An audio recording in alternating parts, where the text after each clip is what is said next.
Boa tarde a todos. Good afternoon. Sejam bem-vindos a mais um Stanford Webinar. É um prazer estar aqui com vocês hoje e nós temos também o prazer de trazer a Isabela Campos, que vai falar um pouquinho para a gente. Fiquem à vontade para fazerem perguntas no final. Mantenham as suas câmeras desligadas, por favor, e os seus áudios também, para que a gente não tenha nenhum problema de conexão. E espero que vocês tenham um ótimo webinar. Vou passar a palavra agora para a Isabela Campos, que é a nossa speaker de hoje. Obrigada, Juliana. Bom, boa tarde a todos e a todas. Primeiramente, eu gostaria de fazer alguns agradecimentos, né? Gostaria de agradecer a Stanford e a FTD por mais essa parceria, por mais essa oportunidade de estar aqui conversando com vocês. Agora um pouquinho diferente, né? No meio virtual, mas de qualquer forma, estamos juntos aqui mais uma vez. Bom, eu vou compartilhar minha tela para vocês. Vamos lá. Ok. Bom, então hoje a gente vai conversar um pouquinho mais, né? O título dessa apresentação é Como Aprendemos uma Segunda Língua. Então, vou contar para vocês o que a gente vai ver durante essa apresentação. Primeiro, a gente vai fazer algumas reflexões sobre a aquisição de línguas. Depois, a gente vai passar, caminhar um pouquinho, conversar sobre as variáveis para o desenvolvimento de uma segunda língua. Indo além, a gente vai falar um pouco das perspectivas de aquisição de segunda língua. E, finalmente, o que tudo isso que a gente conversar durante essas 3 primeiras partes vão casar nas considerações para a educação bilíngue, ok? Como a Juliana mencionou, caso vocês tenham alguma pergunta sobre qualquer uma desses temas, vocês podem escrever no chat, que ao final a gente vai responder e poder conversar um pouquinho sobre elas. Bom, então eu gostaria de iniciar fazendo essas 2 perguntas para vocês. Gostaria que vocês pensassem aí com vocês sobre essas questões. Né? Vocês se lembram das primeiras palavras que pronunciaram em português? Né? Então, na sua primeira língua, na sua língua materna? Você se lembra exatamente, né, como foi? E vocês se recordam do processo pelo qual vocês passaram para aprender a sua primeira língua? Provavelmente vocês me responderiam que não. Muita gente lembra das primeiras palavras que leram, mas as primeiras palavras que pronunciaram, talvez os seus pais te contem, né? Outras pessoas te contem, mas é difícil a gente se recordar disso, né? E a gente também acaba não levando muito em consideração o nosso processo de aquisição de primeira língua, como se fosse algo dado, algo natural, né? Então, o fato é que nós nos esquecemos da aquisição linguística, né, da nossa primeira língua, e também nós nos esquecemos, ao ter isso como dado, né, nós esquecemos que é um dos aspectos mais impressionantes e fascinantes do desenvolvimento humano, a habilidade da linguagem, né? A linguagem humana, ela não é utilizada apenas para nos comunicarmos, como leigamente, né, nós pensamos. Ela também vai ser objeto do nosso prazer, vai ser objeto até de humor, né? E a gente vai se deliciar com a linguagem também. Ela vai além dessa comunicação, porque ela também é objeto de construção da nossa realidade. Nós não temos como fazer sentido no mundo fora da linguagem. Nós somos seres de linguagem. Então, a nossa língua materna, ela vai construir a nossa realidade, né? Então, eu vejo o mundo através da minha língua materna, eu construo processos, relações, experiências através dessa língua, porém, muitas das vezes, a gente toma isso como dado. A gente não pensa que realmente é um processo, a gente não reflete nesse processo, e mais além, refletindo no o que acarretaria quando a gente insere uma segunda língua neste processo de construção de realidade, relações, o que a gente vai falar um pouquinho mais para frente, né? Bom, e aí eu tenho outras 2 perguntas para a gente continuar a nossa reflexão, agora nos voltando para o aprendizado de uma segunda língua, né? Então, seria o processo de desenvolvimento linguístico da segunda língua similar ao da primeira? E como nós aprendemos línguas após termos aprendido nossa primeira língua, nossa língua materna? primeiramente, eu gostaria de fazer duas distinções, né, que na linguística aplicada são bem marcantes, sobre a questão da nominação, segunda língua e língua estrangeira. Então, por muito tempo se permeou essa noção de que a segunda língua seria quando você estuda essa língua, onde a comunidade fala essa língua. Então, um brasileiro que vai para os Estados Unidos, por exemplo, ele aprenderia inglês como segunda língua porque ele está naquela comunidade. E língua estrangeira relacionada à língua que você, né, se você estuda a língua inglesa, por exemplo, no Brasil, você estuda como língua estrangeira. Porém, atualmente já há várias discussões sobre isso, então por isso que eu escolhi chamar segunda língua, né? Porque o estrangeiro dá esse sentido de estrangeiridade e às vezes o sujeito se sente mais confortável na língua estrangeira do que na língua materna. Então, acaba sendo uma segunda realidade dele se expressar e uma segunda língua para ele. Então, não necessariamente ele tem que estar naquela comunidade. Mas ainda há essa distinção na linguística aplicada e um grande debate sobre isso. Uma outra distinção que eu gostaria de fazer seria a questão da aquisição e da aprendizagem. Então, muitos linguistas também vão chamar a aquisição o processo informal e espontâneo de desenvolvimento da língua sem um esforço consciente do aprendiz. E a aprendizagem seria mais voltada ao desenvolvimento formal e consciente da língua, utilizando processos cognitivos como memorização, atenção, etc. Porém, eu preferi não fazer a distinção entre esses termos, juntar os dois e chamar de desenvolvimento, né? Então, quando eu estiver falando de desenvolvimento linguístico, seria ambos esses processos juntos, né? Tanto a aquisição quanto quanto a aprendizagem. E também não é o meu trabalho aqui, né, o meu objetivo aqui responder a essas perguntas agora. Na verdade, eu gostaria que vocês pensassem sobre elas ao longo da apresentação e também como reflexão, né? Como nós aprendemos, então, línguas após termos aprendido a nossa primeira língua. Bom, então, passando um pouquinho para essas variáveis para o desenvolvimento da segunda língua, vão ter várias, porque realmente, se a gente for pensar na nossa primeira língua, a gente se desenvolve, né, ainda bebês, começa o processo, né, não tem uma relação com uma outra língua que já tomou lugar na minha realidade, né? Então, há várias variáveis que fica difícil responder à pergunta como se aprende, se eu não levar em conta cada contexto e cada variável. Então, a primeira variável seria em relação à idade, né? Qual é a idade do seu aprendiz, né? Do aprendiz em si. É um aprendiz na fase da infância, adolescência, na fase adulta? Qual é essa fase que ele se encontra da vida dele? Porque isso vai realmente influenciar bastante nesse desenvolvimento da segunda língua. A gente vai ver mais para frente o porquê disso. E também a gente tem que levar em consideração o histórico educacional. Por exemplo, se é um aluno adulto, qual o nível de escolaridade desse aluno adulto? Isso vai influenciar também. Se é um aprendiz na fase, né, na fase da infância, ele já foi alfabetizado? Não foi? Isso também vai influenciar em como é desenvolvido essa segunda língua.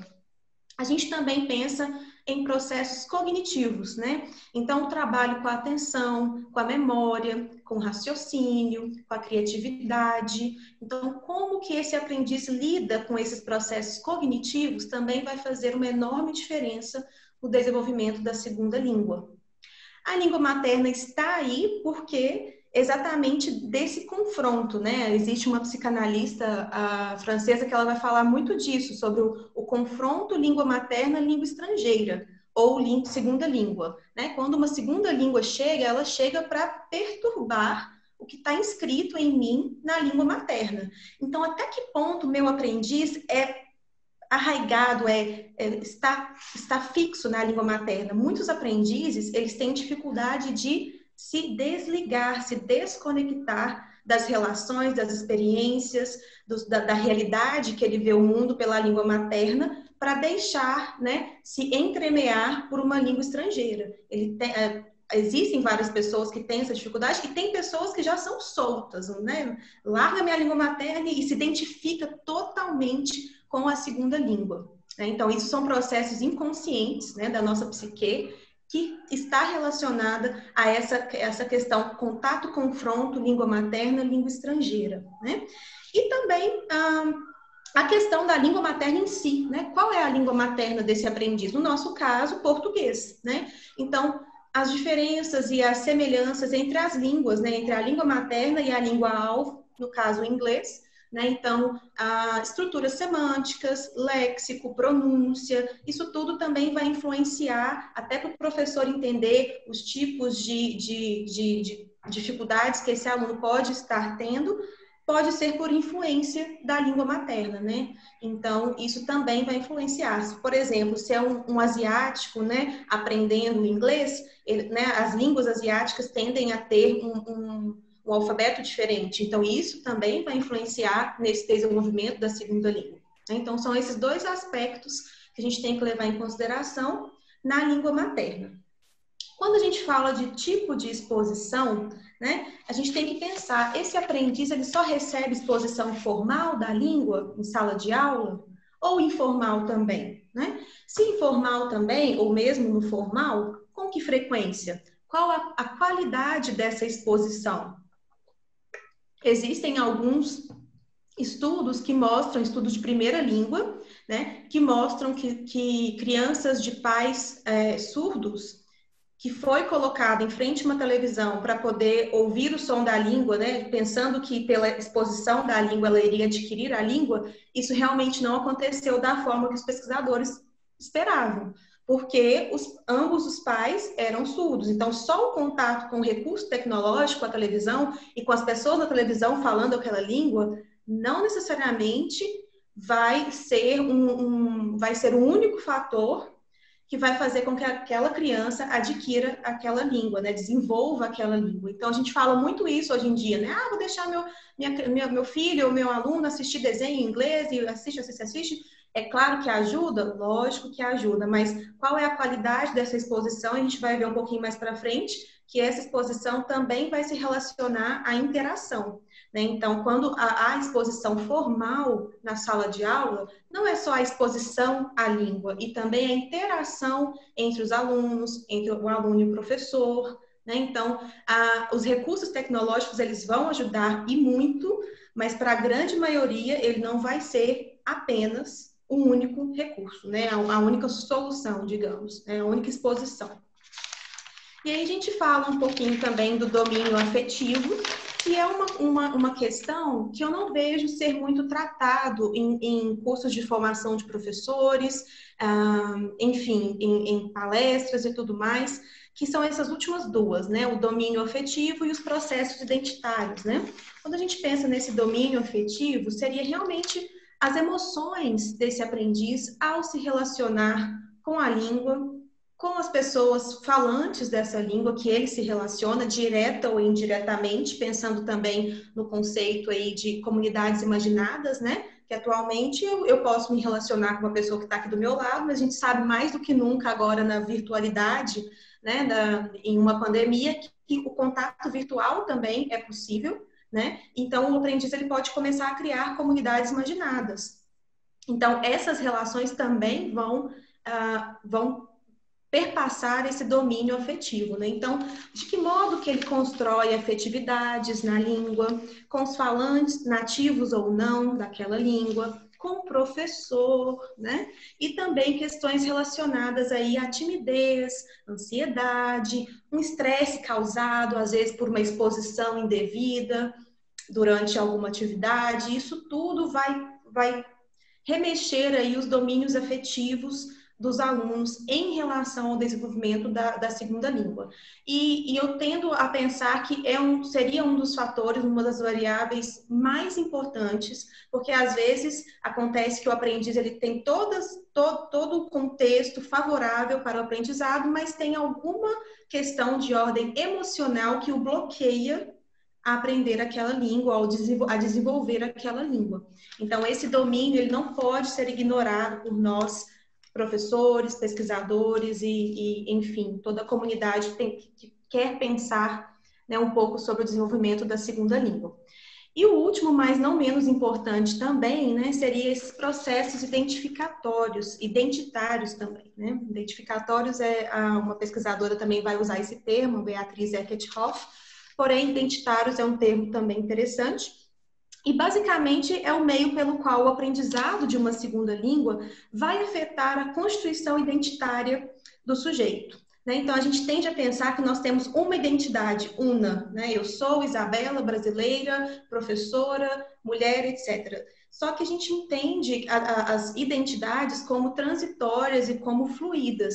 Então, tanto que a gente prefere o termo constituição identitária ou identificações do que identidade. Porque a gente sabe que o sujeito ele é fragmentado e as identidades vão transitar naquele sujeito ao longo da vida dele. E de que modo que essa identidade de falante da segunda língua vai realmente se encontrar e entremear, né, a identidade de falante da primeira língua, né, da língua materna. Então, é realmente o modo como esse sujeito, esse aprendiz se implica em reconstruir, é um processo de reconstrução identitária, porque agora ele, né, a partir do momento do desenvolvimento da segunda língua, ele percebe a realidade, ele consegue perceber a realidade, fazer sentido das coisas, viver experiências, construir relações significativas com ou em outra língua. Então, isso vai remexer a sua constituição subjetiva, as suas relações, as suas experiências,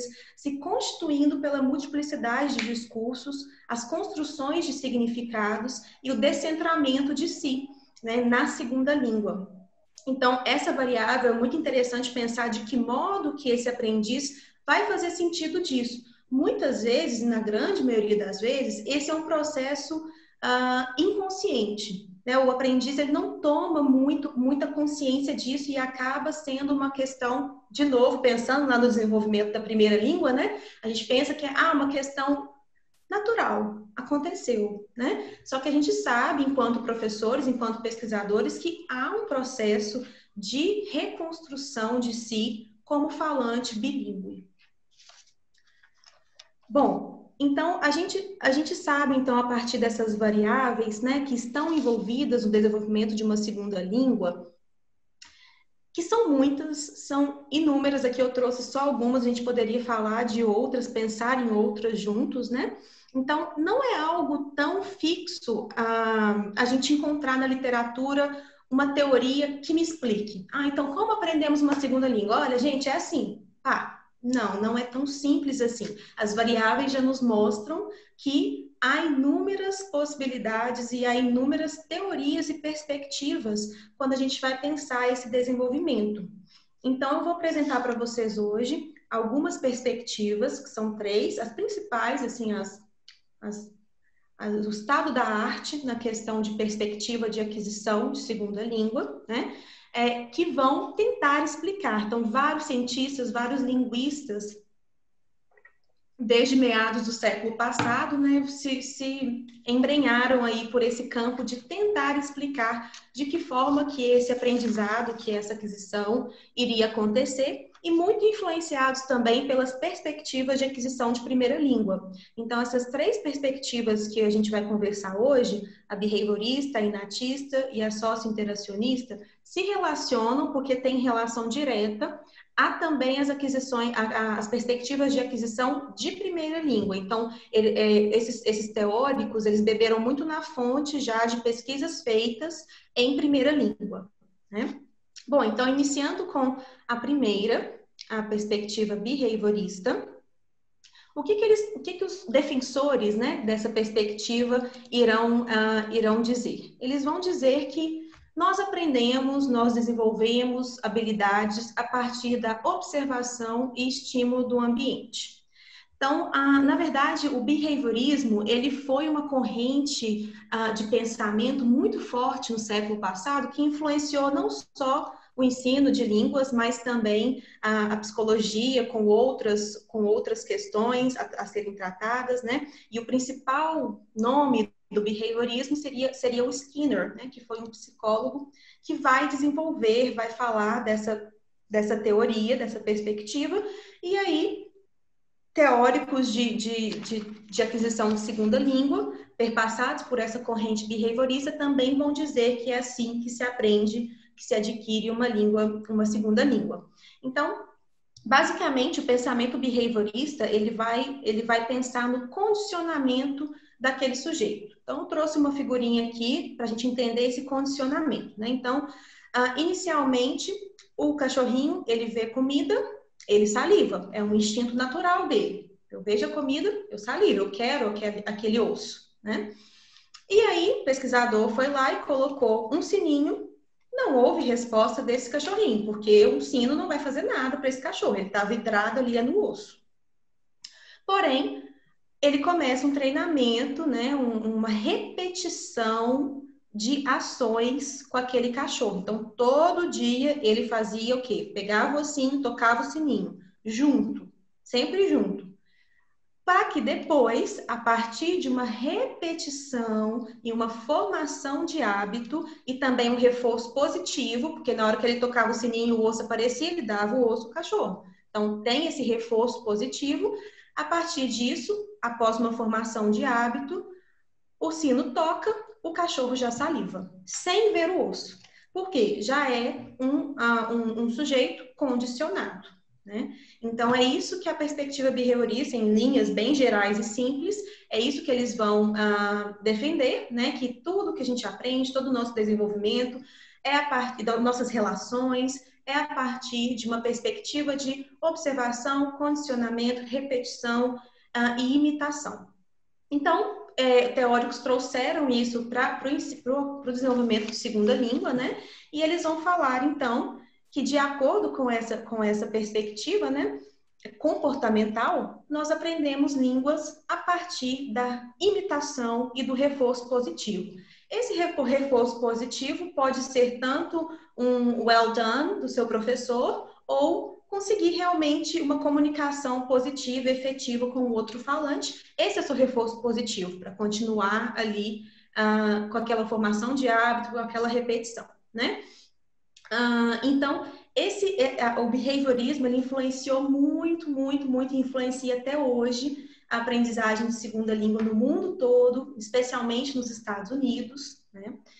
Principalmente foi um método de ensino de línguas estrangeiras em massa para soldados na Segunda Guerra Mundial. Então, realmente, nos Estados Unidos foi um boom a perspectiva behaviorista no ensino de línguas.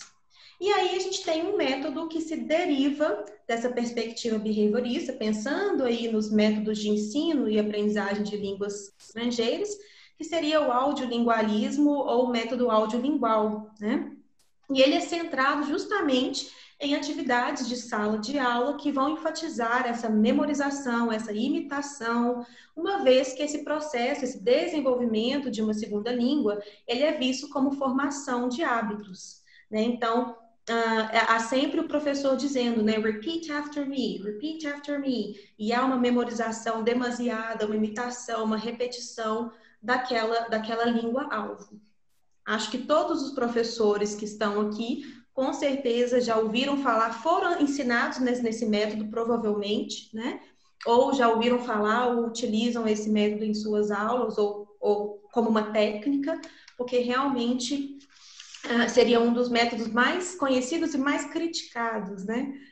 Principalmente por estarmos vivendo a era da comunicação, é um dos métodos mais criticados no ensino e aprendizagem de línguas estrangeiras.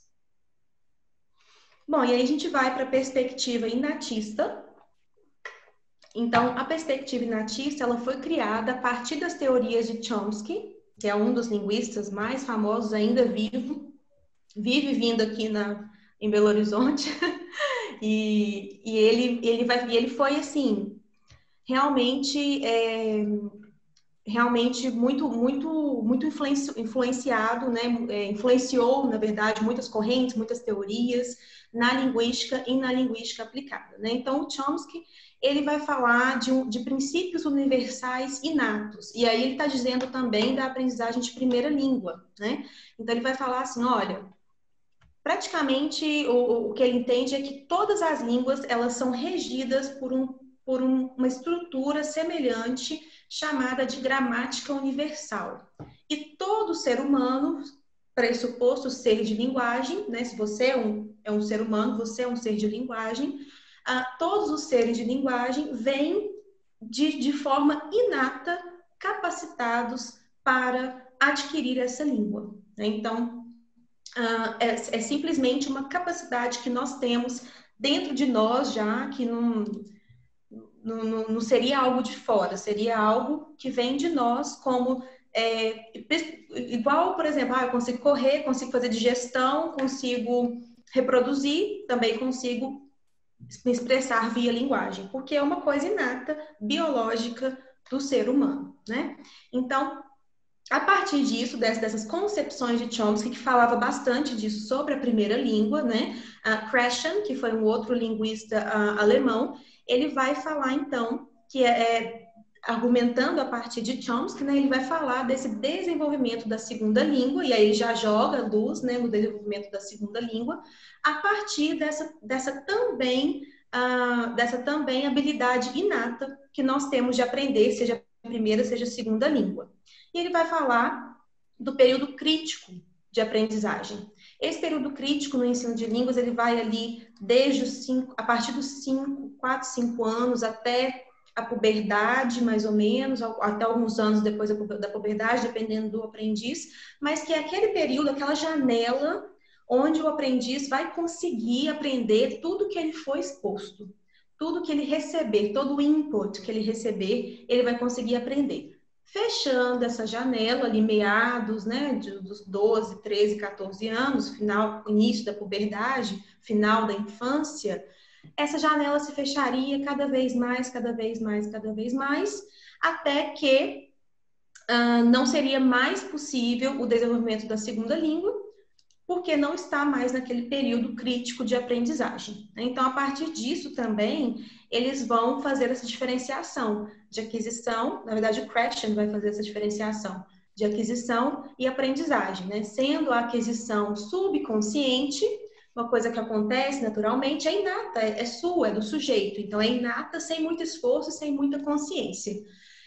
E ele diferencia da aprendizagem, que aí já é uma coisa cognitiva, de esforço e tudo mais. Ele vai dizer, o Krashen, olha, nós não precisamos focar na aprendizagem. Nós temos que focar na aquisição, porque é assim que se aprende línguas, segundas línguas, em uma perspectiva inatista.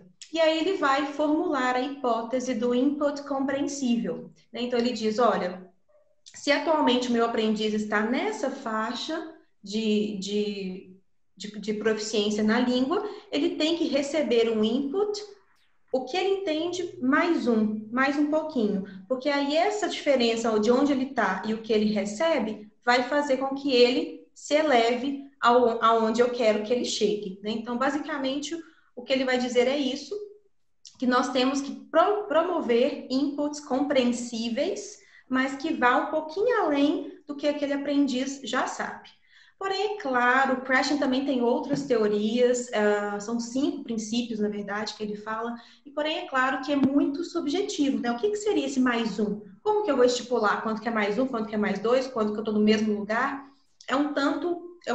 Ele é alvo de várias críticas, mas é claro também, a gente vai ver que tudo a gente pode pensar e pensar a nossa sala de aula, né? Quando o professor ele tem esse overview dessas perspectivas, desses métodos, dessas abordagens, eles estão ali para a gente ver as críticas, mas também para ver os pontos positivos, né? E a gente sabe também no aprendizado que se você fica sempre no nível do aprendiz, não há desafio, não há nada que atingir. Então, sempre, claro, o professor tem que pensar em um input que seja compreensível, mas que também seja challenging, né? Que seja desafiador para aquele aprendiz. Isso vem muito da perspectiva, né, dos estudos de Krashen, né?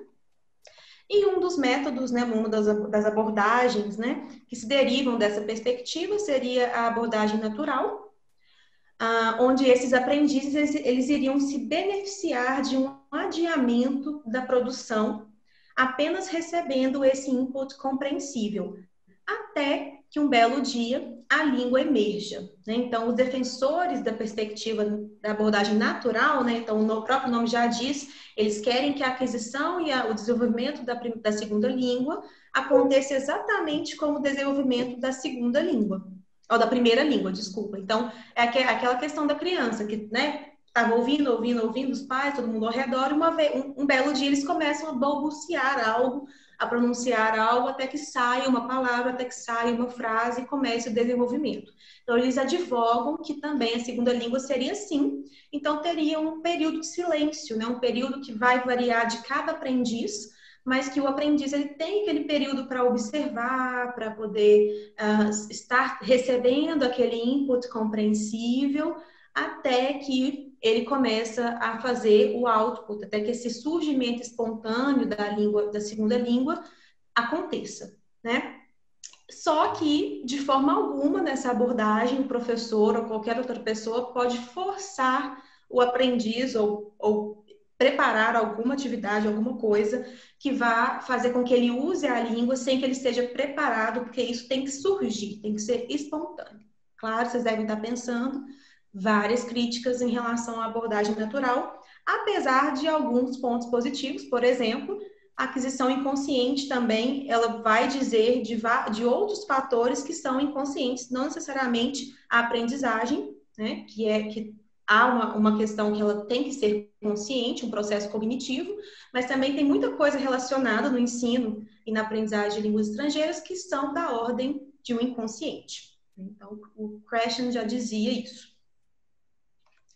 E outra questão interessante da perspectiva inatista e o que as formulações do Krashen seria essa questão do filtro afetivo, né? Então, high affective filter and low affective filter. Então, nós como professores, é interessante, lembrando aí do que eu falei das variáveis, né, do domínio afetivo, é interessante que a gente mantenha o nosso filtro afetivo, o nosso filtro afetivo baixo, né? O que é o filtro afetivo?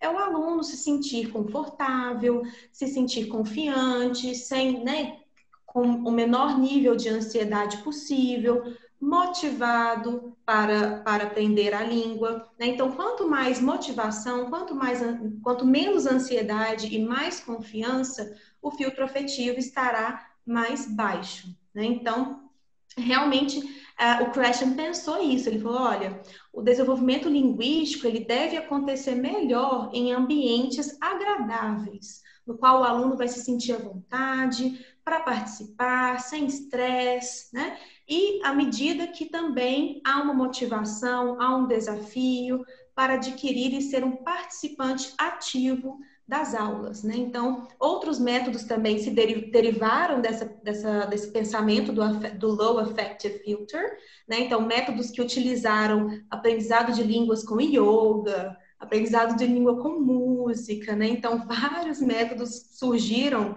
meados ali dos anos 70, 80, que levavam em consideração, tinham até cadeiras específicas para que o aluno se sentasse e ficasse relaxado, né? Então, acho que foram vários métodos derivados também dessa premissa do Krashen, do Low Affective Filter. Claro que hoje em dia a gente não precisa dessas cadeiras super confortáveis e nem de fazer yoga, né? Mas a gente sabe que um ambiente agradável, um ambiente onde o aluno se sinta acolhido, se sinta capaz, né? Então, basta que o professor também acredite no potencial daquele aluno para que ele tenha um affective filter low, né? O mais baixo possível.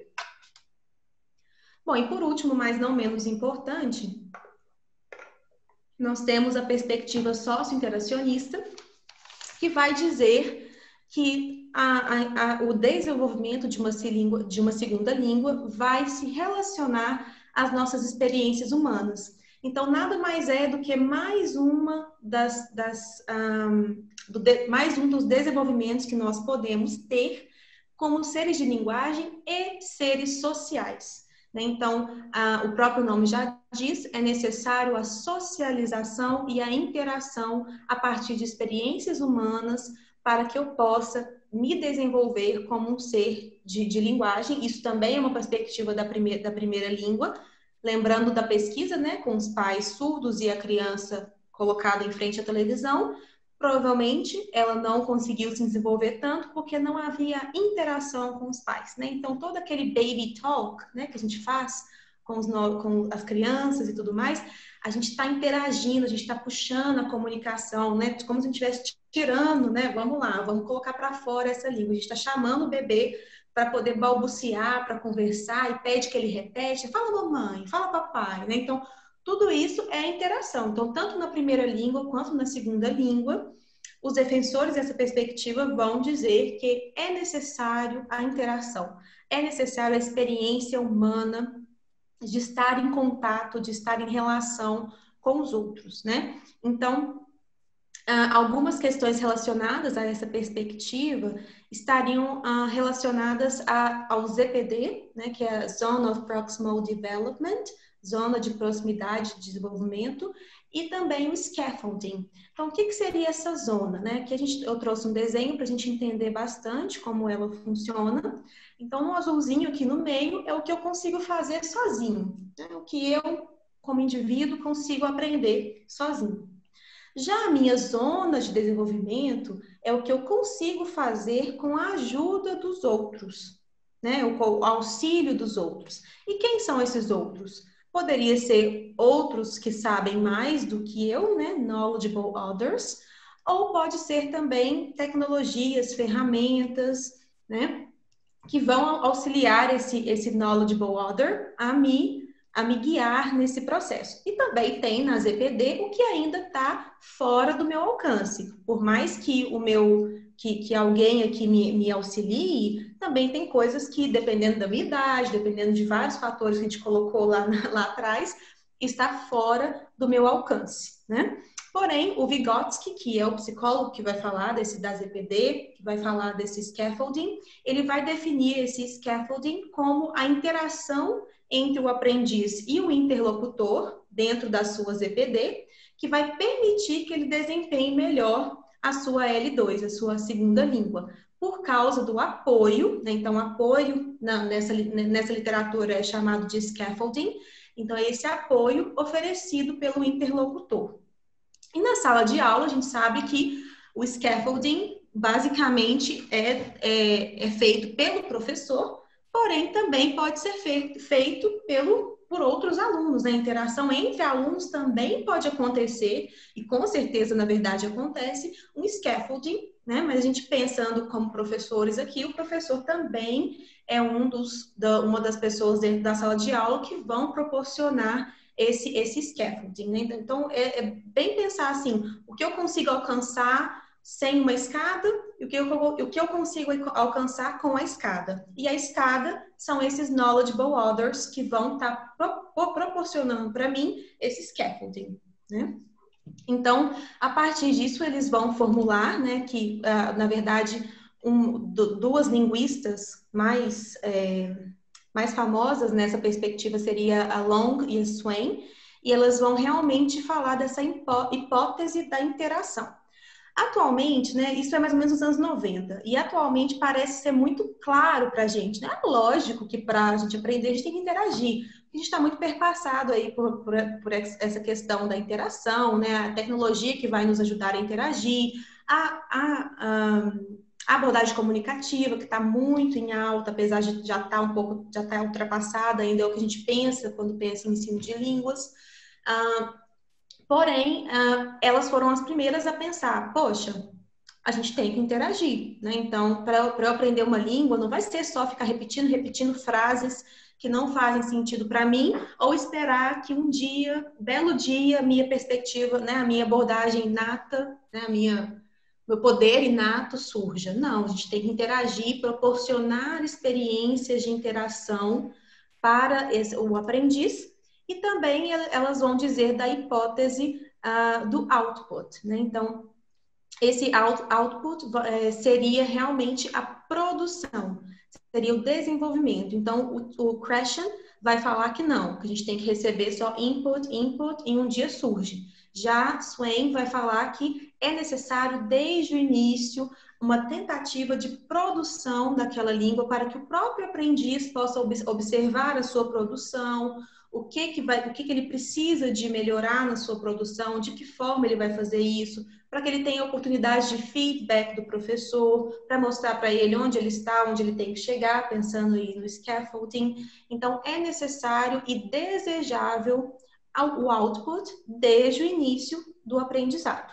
Então, eu acho que vocês já podem adivinhar qual método se deriva ou abordagem se deriva dessa perspectiva, que seria a abordagem comunicativa, né? Muito em voga ainda, que vai dizer de situações reais de comunicação. Então, pensar o que eu realmente gostaria de comunicar nesse contexto, quais são as funções de linguagem, quais são os objetivos reais de estar aprendendo essa estrutura, para que eu utilizo essa estrutura, e não simplesmente repetir a estrutura que não faça sentido. Às vezes no método audiolingual, você repetiria I like milk, mas você nem gosta de milk, mas você só tem que repetir porque é um sistema de repetição e um sistema de imitação.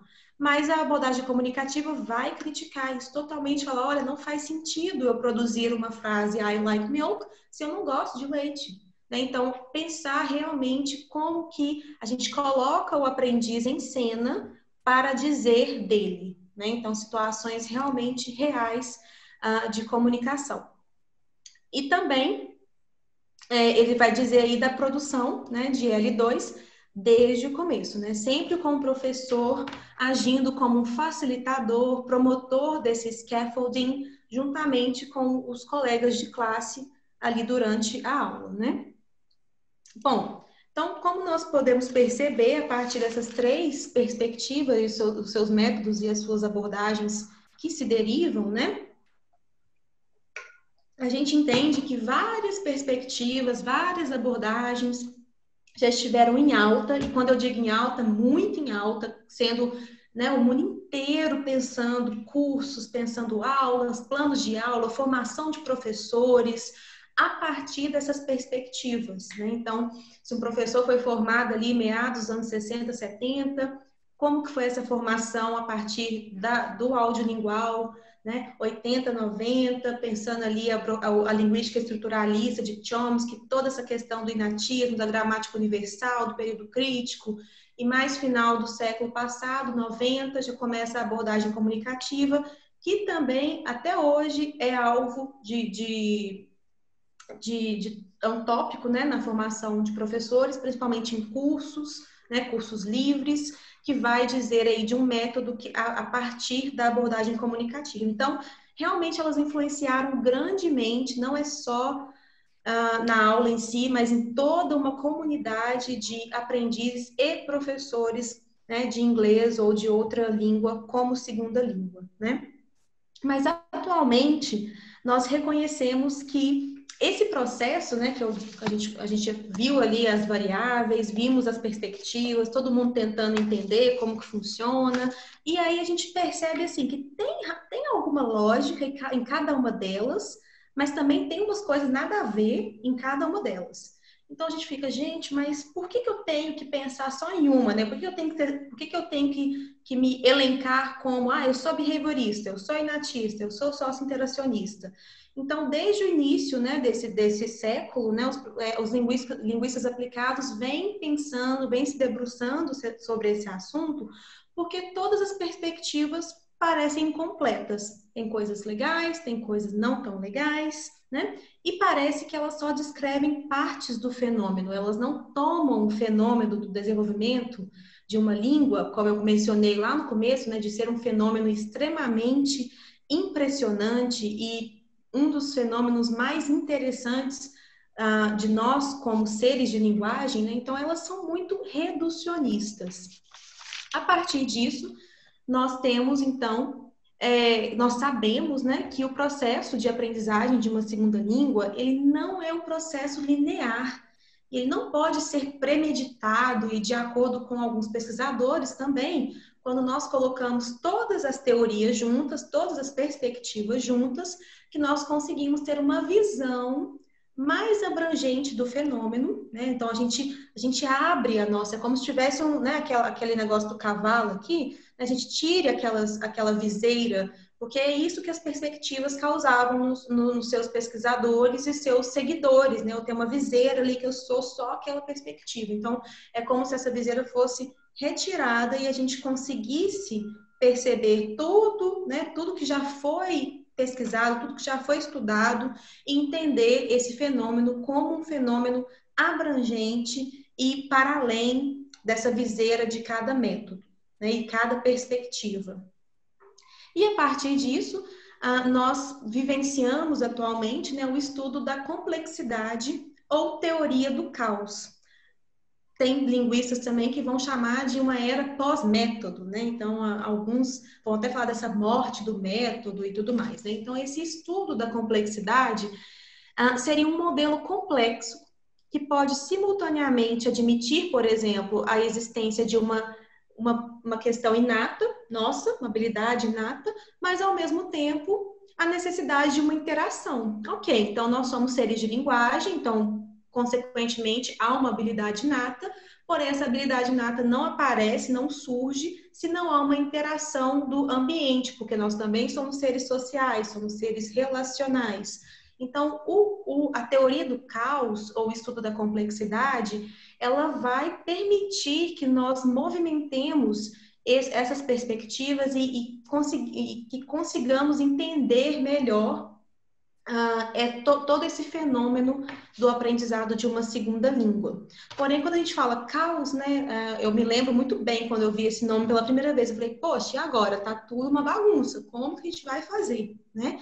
E aí que tá também o know-how, né, o conhecimento do professor, do pesquisador, em ter um conhecimento amplo de tudo que foi produzido, todas as teorias, todas as perspectivas, ter ali uma ideia para a gente entender como que eu vou organizar. Então, de uma coisa bagunçada, igual está aqui, como que eu vou fazer que isso fique um pouco mais organizado, né?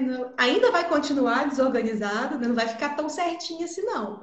Mas como que eu posso organizar mais? Pensando de novo nas variáveis, né? As variáveis ali de cada contexto, de cada situação, vai pedir uma reorganização.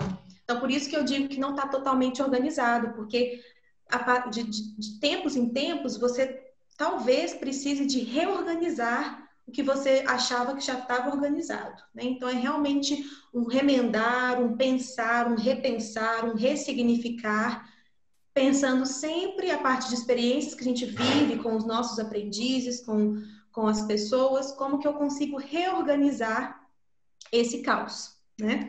Então, eu tentei reorganizar algumas questões aqui e organizar esse caos, pensando aqui algumas questões que a gente tem que levar em consideração no desenvolvimento de uma segunda língua. Então, muito influenciada pela perspectiva sócio-interacionista, né? Eu vou dizer, então, que interação e relação são cruciais para o aprendizado, para o desenvolvimento de uma segunda língua. Tem aquele fulaninho que fala que aprendeu inglês na Netflix? Tem, claro. Aí, de novo, gente, não é matemática, 2 mais 2 são 4. Mas a grande maioria dos aprendizes vão necessitar de uma interação, de uma relação com outros, com pessoas que podem promover o seu scaffolding para que isso aconteça. E muitas das vezes dos fulaninhos que aprendem inglês pela Netflix também vão dizer assim, não, que ó, eu entendo tudo que você está falando, mas eu, nossa, não consigo te responder, né? Então, essa sensação, eu sou assim no espanhol, minha sensação do espanhol é essa, porque o meu espanhol é da Netflix, né? Então, a minha sensação é essa. Eu entendo tudo que você está falando. Então, ou seja, me falta a interação, me falta a relação com os sujeitos falantes e os sujeitos aprendizes daquela língua. Então, a meu ver, a interação e relação é crucial, são cruciais neste processo de reorganização de caos, né? E aí a gente também tem o input, né? Eu acredito que esse input, ele tem que ser planejado, ele tem que ser pensado por esse professor, pelo docente, né? E pensar também o tipo de input, um input formal, um input com recursos tecnológicos, de que modo que vai ser esse input. Geralmente essa é o classroom language que a gente tem com os nossos alunos, de que modo que eu vou pensar isso e me relacionar, e também as atividades que a gente tem no livro, né? E tudo isso também vai se relacionar ao input, tanto escrito quanto falado, né? Porém, há de se pensar que é necessário uma frequência, um hábito e realmente um input planejado e constante, né? Seja formal, seja informal. O informal é dificílimo que nós, professores, controlemos isso, né? O informal, o aprendiz com ele mesmo vai ter acesso a recursos tecnológicos, relações com outras pessoas, provavelmente falantes da língua, etc. O que a gente consegue controlar é um input formal dentro de sala de aula. E também o output, que a gente consegue bastante pensar nisso, né? Nos nossos planos de aula, que são realmente oportunidades para interagir, socializar e realmente se comunicar na língua-alvo, deixando então essa questão da repetição sem significado para construir significados naquela língua. Pensando também nessa construção identitária, né? Então, parte muito de comunicar realmente algo que faça sentido para mim. É a partir disso que essa língua vai se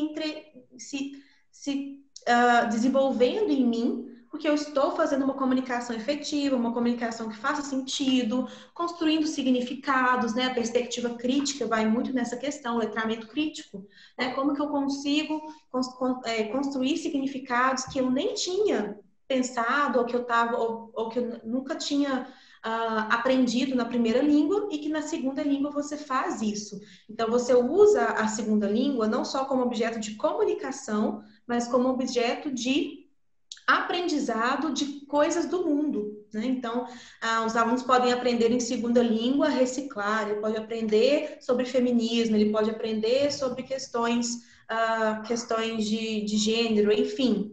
Né? Então, essa perspectiva crítica vai muito dessa questão desse output significativo também. Porém, eu também acredito que a consciência linguística seja muito importante, né? O que a gente chama de noticing. Mas aí, de novo, vamos sempre organizar o caos pensando naquelas variáveis. Qual é a idade do meu aprendiz, né? Qual é a escolaridade, né? Porque esse noticing seria realmente essa consciência linguística de estruturas e tudo mais, vai depender muito do meu público-alvo, né? Mas eu acredito que ele seja interessante, porém a gente pensar como que isso vai ser feito a depender principalmente da idade desse aprendiz, né? Não vamos lá pedir uma criança de 5 anos para anotar o present simple, né? Então isso é de novo uma questão de a gente voltar às nossas variáveis, né? A prática, né, as práticas mais controladas, as práticas mais livres, que realmente seja construído algum conhecimento na língua. Então, tem muita gente que gosta de trabalhar com a pedagogia de projetos, né, habilidade de negociação. Então, isso tudo vai estar envolvido no que eu faço com essa língua, né? Então, hoje em dia, principalmente no século XXI, né, tudo está no livro, né? E a gente não está tudo no livro, está tudo na internet. Então, nós, como professores, o que nós temos que fazer é organizar esse caos, de novo, mais um caos para ser organizado, organizar esse caos e promover possibilidades de prática de output do meu aluno, né? Não cabe mais uma aula totalmente expositiva, como se ignorando que ele tem todo um aparato que vai proporcionar isso para ele, né? Então, qual que é o nosso diferencial? O nosso diferencial é essa possibilidade de manejo com a língua de forma significativa e construtiva para esse aluno. E, finalmente, né, o que eu acredito também nessa frequência e no hábito, que é algo que é derivado da perspectiva da primeira perspectiva behaviorista, né? Então, a gente não joga tudo fora também, né? A formação de hábitos é essencial, né? Então, a gente sabe que quando a gente aprende uma segunda língua, é uma questão de hábito, é uma questão de frequência. Então, talvez aulas uma vez por semana, o professor tem que realmente pensar como que ele vai manejar isso para além dessa aula, porque uma vez por semana realmente é uma frequência baixíssima. Então, o que ele pode fazer né, para poder motivar esse aprendiz durante aquela semana, para que ele aprenda de forma autônoma. Então, também fomentar essa autonomia, essa motivação no aprendiz, né? Porém, quanto mais frequência, melhor. Então, uma aula 2 vezes por semana, 3 vezes por semana, enfim. Por quê? Porque eu acredito principalmente que a frequência e o hábito, a formação de hábito, principalmente em crianças em níveis escolares, que a gente vá conseguir um trabalho mais significativo. Por quê? Porque o hábito e a frequência vai proporcionar isso aqui tudo aqui em cima, né? Quanto maior a frequência, maior a interação, maior a relação, maior o input, maior o output, maior a prática, maior a consciência linguística. Então, não tem nem que dizer por que a frequência é importante. E o hábito, a formação de hábitos, eu acredito que principalmente com crianças, né? Crianças até os 6, 7 anos, 8 anos, há uma rotina que elas gostam de que seja seguido também. Mas não é só esse hábito da sala de aula, mas o hábito também de estudar a língua, né? Que a gente tem que fomentar nos nossos alunos também essa motivação, essa formação de hábito, né? Eu acredito que seja muito importante e crucial. Bom, eu já estou terminando, que eu acho que meu tempo já está quase estourado, né? Mas eu tenho aí para vocês uma última pergunta para a gente pensar juntos, né? Então, de que forma essas teorias de desenvolvimento de primeira língua e de segunda língua nos ajudam a compreender a educação bilíngue de crianças em anos escolares? Então, eu teci algumas considerações finais para que a gente possa pensar um pouquinho juntos nesse público, nesse contexto específico, né? Educação bilíngue de crianças em anos escolares. Bom, pensando nas crianças, né, a habilidade inata, ela está mais presente. Se eu for levar ferro e fogo, o que Chomsky e Krashen falaram, esse período crítico, ele fecha ali por volta da puberdade, né, 12, 13 anos. Então, quanto mais a gente aproveitar esse período crítico, maior vai ser o aproveitamento dessa habilidade inata. O filtro afetivo, ele pode ser reduzido, né, diferente de um adolescente em idade mais avançada, um jovem adulto, e um adulto que tem ali todo o estresse do dia a dia, tem várias outras coisas e tal, e aí chega e também tem uma ansiedade, nossa, vou passar vergonha, nossa, olha aqui, eu vou me expor, né? A criança geralmente não tem isso, né? A criança leva aquilo ali como uma naturalidade até, digamos, até de louvável, né? Elas geralmente, a grande maioria, claro que tem as especificidades, mas a grande maioria tem um filtro afetivo reduzido. Então, o estrangeiro, né, a gente tende a chamar a língua estrangeira, então esse estrangeiro ele não é ainda tão estranho. E o desenvolvimento pode ser mais natural em termos de identificação e construção de laços afetivos com a segunda língua, porque a língua materna não construiu totalmente a sua visão de mundo, não construiu totalmente a sua realidade. Então, há buracos que a língua estrangeira consegue entrar melhor. No aprendiz jovem adulto, essa desestabilização e esse descentramento da língua materna é um pouco mais difícil. É possível, claro, mas é um pouco mais difícil, vai depender de outros fatores. Também, a articulação dos sons da segunda língua é mais natural, uma vez que esse sistema fonético também, pensando aí realmente em termos biológicos, né? Esse sistema fonético não se encontra totalmente formado na primeira língua. E essa seria uma das principais vantagens de quando alguém me pergunta assim, Isabel, quanto mais cedo melhor, né? Eu digo, olha, há várias pesquisas que mostram que não necessariamente. Mas, se você for pensar na pronúncia, sim. Mas aí há toda uma discussão, né, em relação a que pronúncia é essa, que som que eu estou tentando imitar, que sotaque que eu estou tentando fazer. De qualquer forma, independente de sotaque ou não, de método nativo ou não, a questão é que a articulação mesmo dos sons, sem querer imitar qualquer sotaque, né, que não é o nosso objetivo, a articulação pode ser mais natural, né, do que um falante já adulto tentando pronunciar vogais, por exemplo, no inglês, que são diferentes do português, o famoso TH e etc. A habilidade cognitiva e crítica, né, que eu dei o exemplo do letramento crítico, é desenvolvida em consonância com esse aprendizado da segunda língua, né, então há possibilidades aí de um desenvolvimento também de mundo na segunda língua. E a primeira língua, ela é utilizada como apoio para a segunda língua. Se o aprendiz já foi alfabetizado, ele vai utilizar também o código linguístico ali, escrito de apoio, né? E isso também vai ser uma questão interessante. A formação de hábitos é facilitada com crianças em níveis escolares. Eles já estão na escola, eles já estão sendo formados em hábitos de prazos, de quando que é a prova, de quando que não sei o quê. Então, eles já estão já são sujeitos mais condicionados, né? Pensando aí no behaviorismo, condicionados à formação de hábitos, diferente de aprendizes mais velhos, né?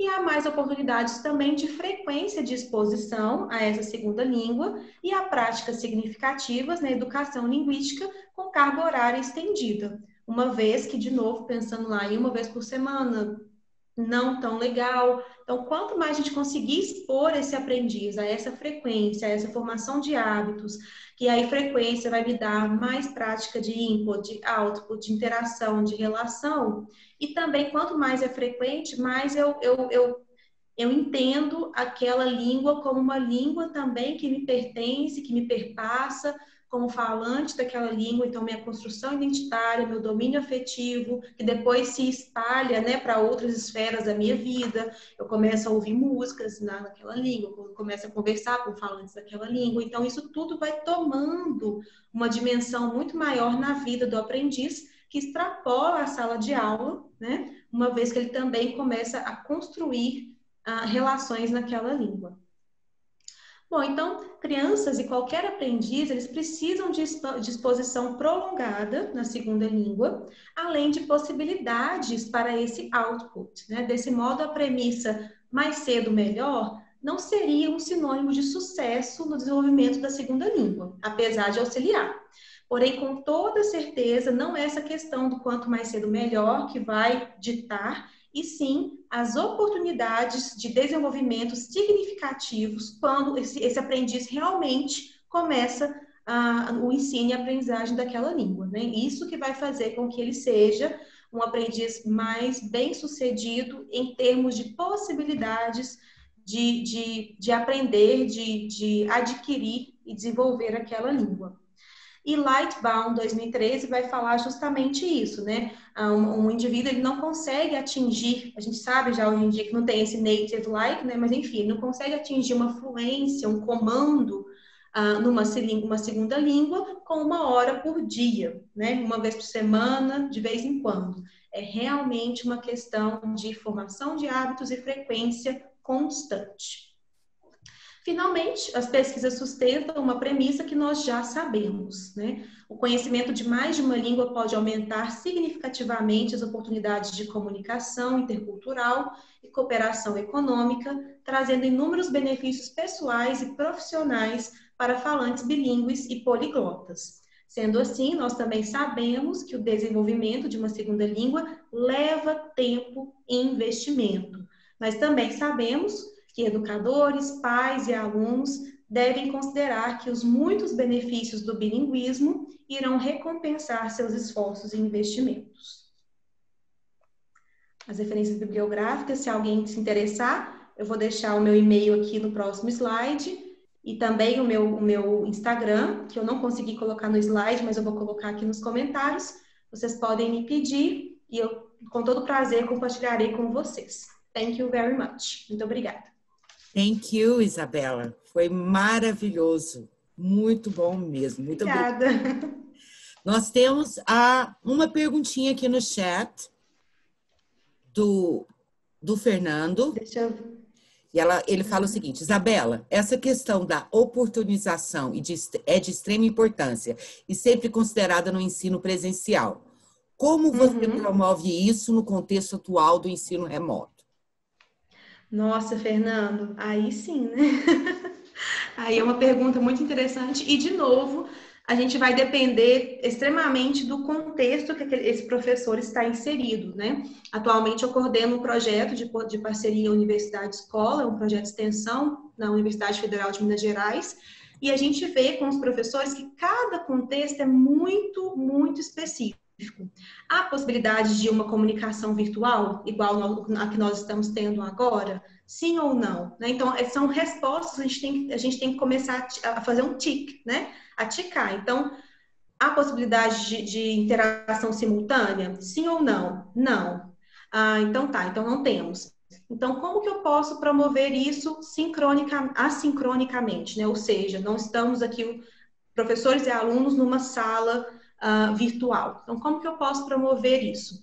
E aí vai depender, né? Hoje em dia a gente está trabalhando com os PETs do Estado, que são os programas de estudos tutorados, mas também os professores podem fazer além. Então, uma questão interessante seria trabalhar com projetos, por exemplo, pedir aos alunos para fazerem gravações de vídeos, né? Pedir para eles enviarem áudios no WhatsApp. Então, isso tudo a gente pode pensar como que essa interação pode ser fomentada nesse sentido. Há vários sites também, como o Vocaroo, que você consegue fazer a gravação da sua voz, né? Sim, interagir com alguém.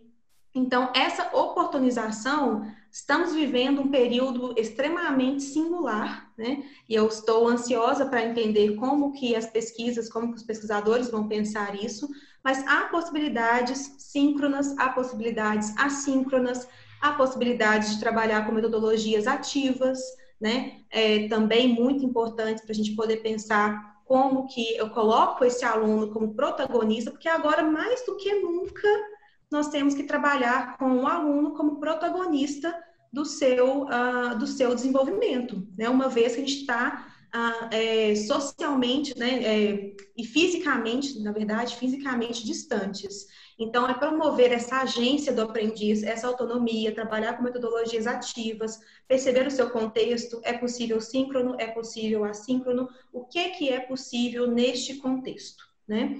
Então, é realmente pensar essas ferramentas digitais que muitos professores se encontraram realmente, né, num mundo de coisas, de possibilidades, mas que estão encontrando o seu caminho para oportunizar essas possibilidades de interação no meio digital, né? Então, eu acredito que é isso. Obrigada, Rani. Estou pedindo para você colocar o seu e-mail na tela de novo. Sim. Deixa eu colocar. Inclusive, se você puder compartilhar no chat, seria ótimo. É. Mas agora eu não sei como que eu faço isso, como que eu vou no chat. Tá, beleza, achei. Então, aqui, ó, vou colocar aqui para todo mundo o e-mail e o meu Instagram. Ótimo. E sigam lá, gente, no Instagram. Faço vários vídeos também em relação ao ensino e aprendizagem, compartilho pesquisas atuais. E o meu Instagram é @ICinglespersonalizado. Isabela, tenho mais uma perguntinha aqui. Uhum. O Fernando Maioli está questionando. O que vem em mente também, Isabela, é a questão socioemocional dessas oportunizações. Pode falar um pouquinho sobre isso? Conheço o Volk para isso, Ellen. Bom, é realmente uma questão que a gente tem que pensar novamente, né? Estamos vivendo um momento que a gente tira essa interação social, né? Então, vamos pensar isso. Se numa sala de aula, né? Ou seja, virtual, e aí que a gente tem que fazer essa diferenciação, Fernando, porque, ok, a gente está chamando de ensino presencial, né? Mas a gente também tem que levar em consideração que o que muitas escolas estão fazendo hoje em dia, que é essa interação virtual, também é interação, né? Então, quando eu tiro presencial, não necessariamente eu tiro a interação entre o professor, entre o aluno e os aprendizes. Ela pode ser mais dificultada, mas ela acontece, né? Então, o que a gente pode pensar dessas questões socioemocionais é realmente o que o pessoal tem relatado já em pesquisas, né? Sobre o que eles chamam de Zoom burnout, né? Então, o aluno, a criança que tem que ficar ali na tela do computador, porque a interação virtual, ela toma mais da gente, né? A gente sai mais cansado, a gente sai mais abatido. Então, é realmente pensar essas questões socioemocionais, dessas oportunizações, porque o professor também tem que ser sensível a essa questão do virtual, principalmente com crianças, né? Então, é muito difícil você... Ah, não, então tá, então todo mundo foi para o virtual, então eu vou dar exatamente a aula que eu dava presencial, eu vou dar exatamente a aula, eu só vou mudar do presencial para o virtual. Não é assim que acontece. Então, o que me vem em mente, esse socioemocional, é o professor ter essa sensibilidade, essa consciência desse Zoom burnout, que ele próprio está sentindo, né? Esse termo foi cunhado, mas não necessariamente a gente tem que estar no Zoom, como a gente está agora, né? É realmente esse burnout dessas interações virtuais que a gente está vivendo em demasiado durante a pandemia. Então, o professor tem que levar em consideração essas questões emocionais dos seus alunos, para poder também oportunizar essas interações. Então, às vezes, fazer com que eles façam alguma coisa mais relacionada fora da tela, né, que eles possam realmente participar de projetos. Gamificação também é uma questão interessante a se levar em consideração, né, que eles possam cumprir os steps, né, os passos da gamificação a partir de algo que não seja na tela do computador, produzir um desenho, produzir algo no papel, né? E aí, logicamente, ele vai ter que tirar a foto e enviar. Mas, enfim, também trabalhar com habilidades manuais daquele aluno, para que não fique só, né, essa questão de oportunizar alguma coisa, mas sempre virtual, porque isso pode realmente levar a um burnout em questões, né, emocionais também desse aluno. Ok, Rani, muito obrigada pela resposta. Gostaria de Imagina. agradecer a você, agradecer a todos em nome da Stanford. Esperamos encontrá-los novamente em outro webinar, se possível com a Isabela, né? Todo mundo parece... Seria um prazer. Amor, foi muito legal. Muito obrigada pelas suas explicações claras e objetivas.